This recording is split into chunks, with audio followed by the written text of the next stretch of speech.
பால் இருக்கா? பின்ன நான் என்ன விளக்கெண்ணையா வியாபாரம் பண்றேன்? ஒரு கேன் தான் வச்சிருக்கீங்க. இதுல என்ன பால் இருக்கு? எருமை பால் இருக்கு. அப்ப எனக்கு வேண்டாம். ஏய், ஏன் வேணாம்? எருமை பாலும் வேணாம். எங்க பெரியவர் பசும்பால் வாங்கிட்டு வர சொன்னாரு. எருமை பால் இருக்குன்னு, ஆனா பசும்பால் இல்லேன்னு நானா? இருக்கா? அட கிறுக்கா, புற மாசத்துல பிறந்தவனே, எதையும் முழுசா கேட்டு போங்கடா. ஏன்டா அவசரப்படுறீங்க? போடா. எருமை பால் பிடிக்கிறீங்க? பொறுமையாயிடுறா. இது எருமை பால் தான்.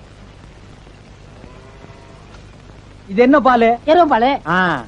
இப்ப என்ன பண்ற? ஊத்திட்டீங்க. ஆ. என்னண்ணே மறுபடியும் எருமை பால் பிடிக்கிறீங்க?